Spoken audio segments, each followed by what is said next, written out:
let's start Dog Waffle here, and what I want to do today is talk about this this ape that we have here. And in fact, I'm going to copy this image with Control-C and paste it right in here. So you can paint here, Control-V to paste it, and you could paste it as a new image. Let's do that. That will be a little bit faster, replacing the existing image. Now this one's a fairly large high definition image, I think 18 megapixel. So one thing I'll probably want to do is trim it down a little bit.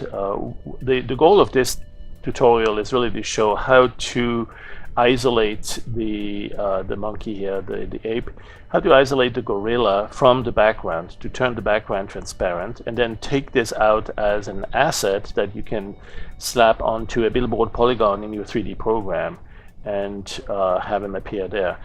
There's a couple of other things we can do with it, but let's focus on that. First of all, let's go and identify perhaps a region that we want to work with. So we won't need the whole image. We might need still part of the tree, probably not. Eventually we'll trim that away too. But so let's crop to that selection, and there we go with crop to selection. Still a very large image. If you look at image info, under image info, still 3400 pixels wide and 2960 high.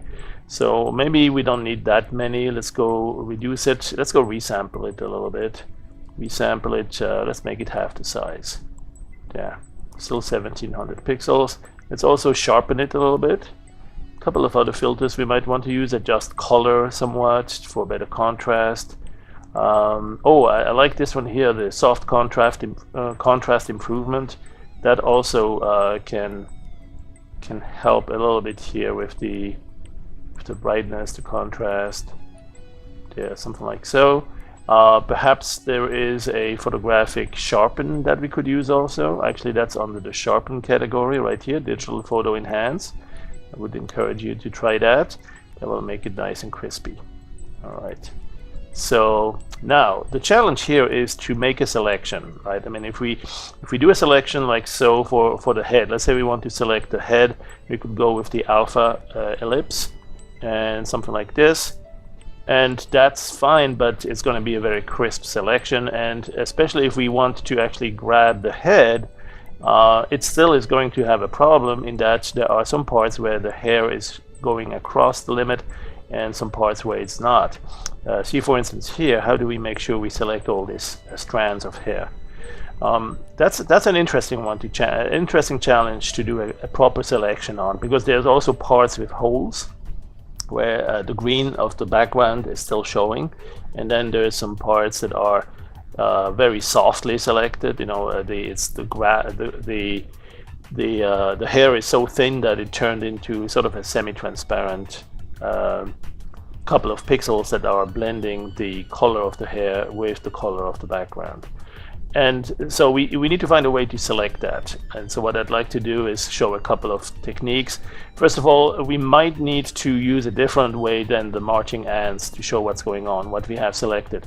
Let me explain why. If I use the magic wand, for instance, here, and I increase the tolerance somewhat, when I select over here on the background, I get a fairly quick selection, but or over here too. But you see some areas it's going to select so many additionals, and so that's going to be quite a mess to work with and difficult. Sometimes that's really one thing that we will need, but at times it will slow us down because this has to be animated. And so what I'll do is I'll switch to disabling the marching ants. I will not show the marching ants. Let's click that off. And then instead I will switch to overlay alpha. We can actually do both at the same time. But with the overlay alpha, it doesn't have to animate it. It doesn't take as much memory. And you're not going to run out of memory for that. And you also will perhaps be able to determine better what your selection is looking like and what it's doing. All right, so one thing that we could do at this point is to do a selection in different ways. If we wanted to select just the dark areas, you could select by shadows, right? And it will pick, unfortunately, most of these regions here are about the same brightness. So that's not a good one in this case. It's great when you have high contrast areas. Or if you want to look for the lights, there are some parts where the sun is shining on, and it will select that, like on the nose. it will select these regions, and you can verify that now with the magic wand, showing those again, and you will see where it has selected a lot here on the flank, on the side, on his cheek. And so selecting by the brightness of the pixels will be an interesting way to do, but in this case we'll need to color key. All right, so let's go disable the marching ants again for the time being, and do let's clear, Control D, clear that selection, and do a selection by color key. And when you do that, you get to pick the color in this preview. So if you pick something like grayish, most of the monkey here, which is pretty much gray, will be selected. Not enough of it though. One thing that might work better is to select the background. Sometimes you select the background even though that's not what you want. You want to select the foreground, you want to select the ape, but you can't because maybe there's too many different colors. Maybe he's wearing plaid patterns on his trunks or whatever it is. So you're going to need to select, think outside the box or outside the subject, and look at the background instead. If you can pick that one with a kind of a green screen here, it's almost Mother Nature's way to build a green screen. What you do then is you key to something different. Instead of keying to RGB differences altogether, look for just a hue. And when you look for the hue, you get to choose a little bit better. For instance, if you pick the green colors there, it will look for pixels that are green in a similar range. And you can set a tolerance to say how tight that range can be. And you don't want to loosen it too much. You don't want to give it too much tolerance, because otherwise the whole monkey with the whole scene will be selected. But with this, you can do a fairly decent starting point of a selection. So what I would do is perhaps have it like so, and nonlinear might switch. If you look at in this region here, okay that, and look at here, there are a few areas where it's still showing the white color behind it, so it's actually selected that too, when it really was supposed to select just the background. But that's because there are some pixels that are also show a little bit of greenish presence, and it picked that up.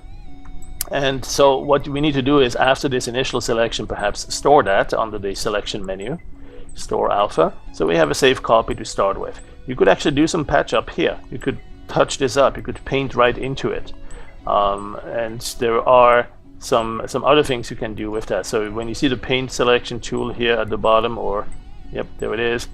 In the earlier versions it was on the right side. This version here now, I'm using the paint tool here, set the size, and with that you can go and erase the alpha. You can basically paint on that grayscale image right in here. And be careful not to go out of bound.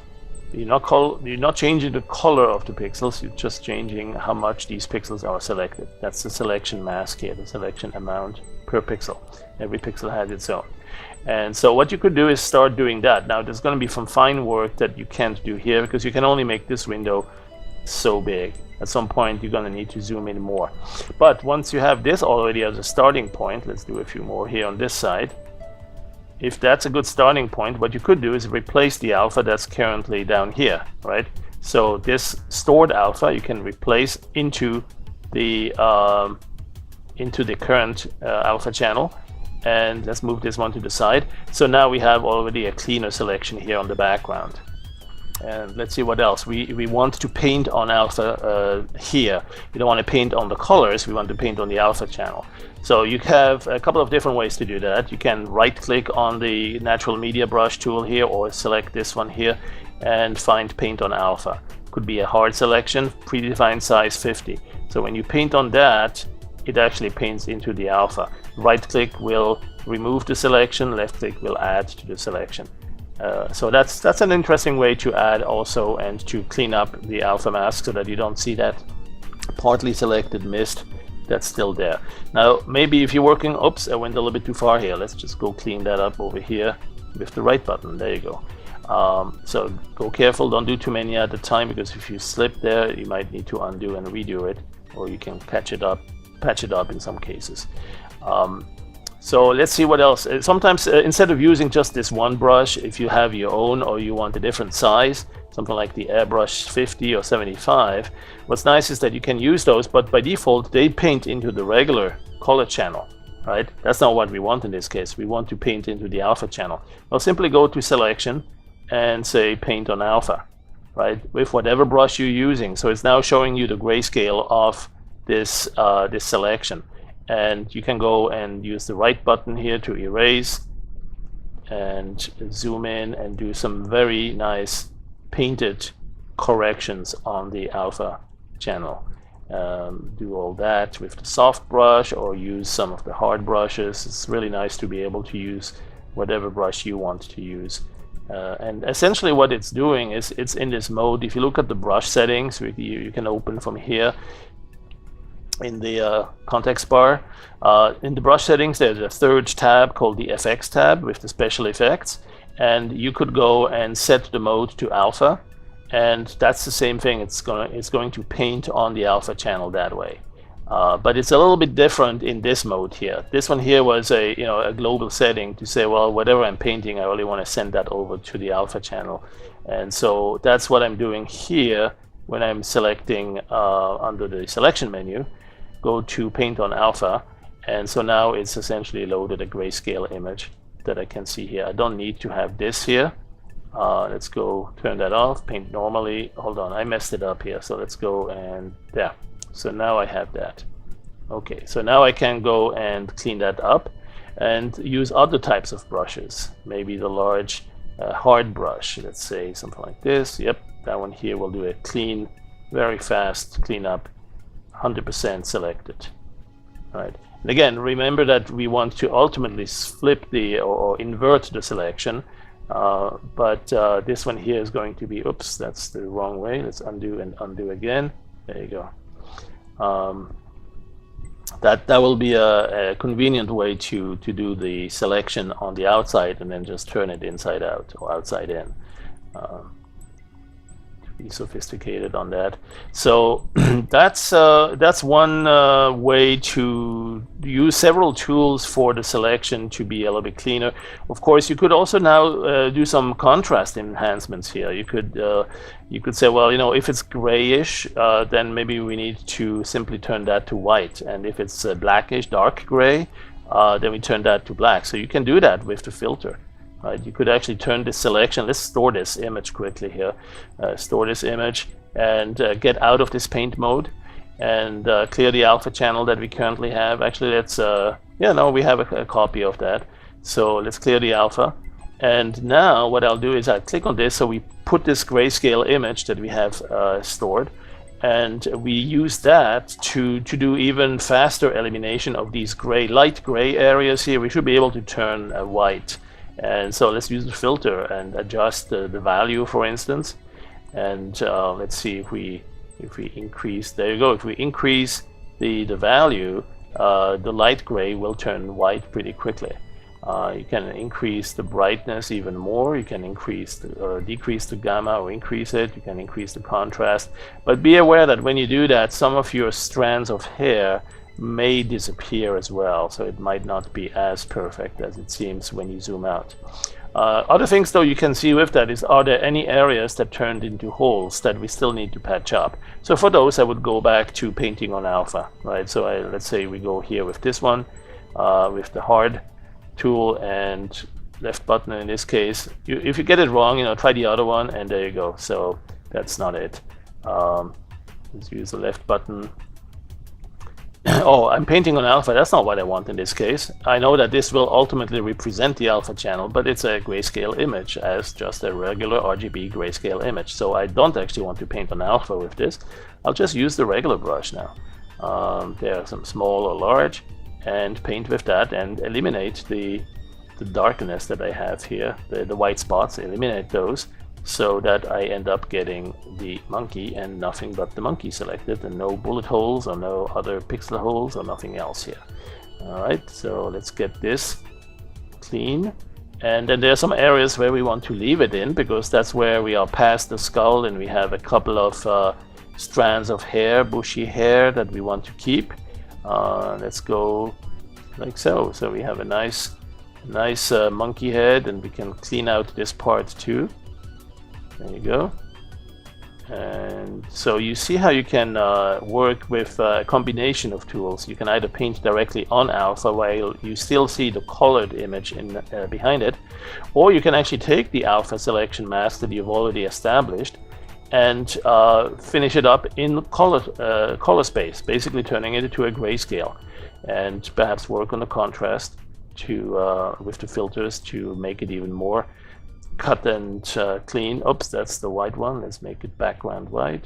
There you go. Now here in the corner we had some tree. We can eliminate that too if we don't want that tree to be visible. So we make it part of the selection, just like the background. And then when we unselect it, when we invert it, it will be eliminated. Although that's probably something that we will do in a slightly different way. We'll crop away that part anyway. Let's see, there's a few more over here, a few more, and that basically does it. What I'm going to do now is crop to that even smaller. We do need the color channel behind it though, so before we crop, let's make sure we put this back into the alpha channel. One quick way to do that is to store it. So you store the current alpha, which in this one there is no alpha channel, but we can do this. We can store alpha and then say, well, okay, so there's nothing, everything was enabled, but now get the buffer. Click on get buffer, and it takes this image buffer into this stored alpha image, and we can from there we can replace the alpha. So we do that in 2 steps. So after we've restored the alpha, we can go and show it here with overlay alpha. It's actually, this part is not selected, so that's the one that's multiplied with the, or tinted to pink. So we don't see it much. Let's invert it, and there we see it now. And the black part here is where the monkey will fit in. So if we still have a copy of the image from that monkey, we would want to put that in. I don't know if I kept one, shame on me. So one thing we could do is see if I still have it in my custom brush. I don't think I stored it, did I? Yep, no, I did not. So out of luck here, we should have kept a copy of that original image. Maybe we have a chance to do that. Let's do this. Let's go store the image, selection, store alpha first. So here's the monkey that we want to keep. This one we don't need anymore. And then we also store the, well, we have a copy here. Now let's store it again, because this one was before we cleaned it up. So let's look at the image and store the image, store image copy. That, by the way, also stores the alpha. We can always restore the alpha from here, replace alpha. So it stores the RGB values and the alpha value. Now let's go do undo. Let's do undo a few times and see if we can get back to the point where we had the colors. And if no, I did not configure it with enough level of undo. Okay, so that teaches me a lesson. I need to increase the number of the amount of memory stored or used for undo. That's on the settings, and I'm already at the max. Okay, so that means, in other words, I need to pay attention to what I'm doing and save often. I need to have that image. Now, how are we going to put the image back in there? The RGB values. Well, we know where we came from, where we got it initially, right? We had this the original image right here, so we can always get that back and try to patch it back in and position it in the right location. I think that will work. So let's try that. Let's first of all, we have this one we don't need anymore, but this one we do, and then we go and import it through the clipboard. Just the same way, paste new image, and or we could clip it. Oh, here's another way to do it. We can paste it into the brush, right? So from the clipboard, copy or paste it from the clipboard. So now we have it as a custom brush. It's too big though. It's zoomed in a little bit. So what we can do is adjust the size of it. Right, and then we'll do that so that it fits in. Now we need to see it perhaps semi-transparent so that we can see is it too big, too small, or will it fit just right. So let's go and keep it like this in intensity, and then let's see, change the size. So we can go a couple of ways to change the size of the brush. We can go to resample right here and make it smaller, but that will only let us kind of guess. If we remember how much the size was when we cropped the original image, we could take that as a starting point, but it's still going to be hit and miss. So this one's getting closer, but we do probably, oh yeah, it's getting, I mean, we may have overshot that. It's already too small. All right, so what we need to do is instead, let's go do that again. Brush, clipboard, paste from clipboard. So here's our big one again, and what I'll do this time is I'll store and manage this copy, and I'll gradually reduce the size without really reducing it altogether, and not, so I still have the original, I won't lose it, and that may allow us to get to that size a little bit safer. Okay, you see here already a little bit too small, so let's go a little bit bigger now. And the nice thing is you can actually go incremental, very small sizes here. Okay, so that would be one way that you could gradually go back to the same size on the RGB values. And when you have it lined up, you can just stamp it down here. I'm not going to take the time to do this perfectly, but it's close enough here. So what I'll do is I'll clear the image and then put the alpha in here. Make sure we see where the mask is.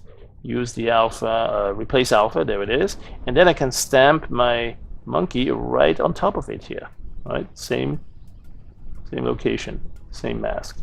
Now maybe I need it at full opacity in this case. And that's where it's going to be a little bit tricky to actually see it.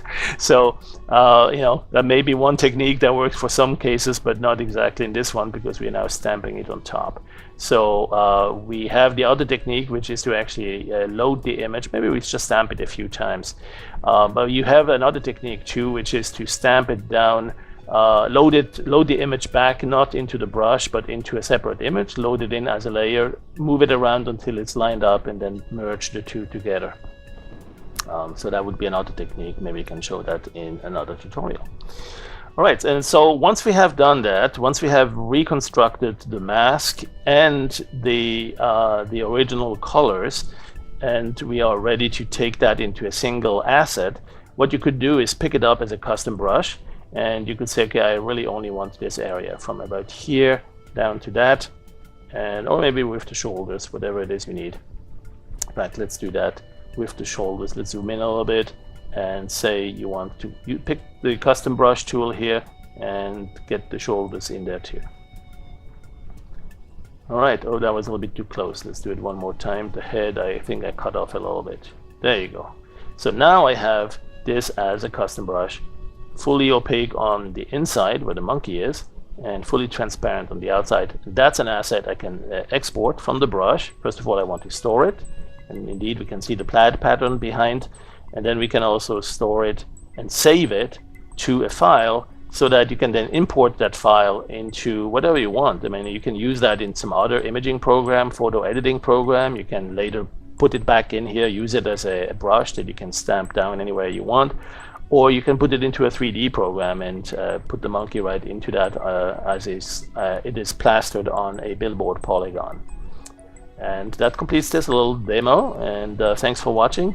Hope this was useful to give you some more tips and tricks on how to use the selections and some other techniques in working with photographs in Project Dog Waffle.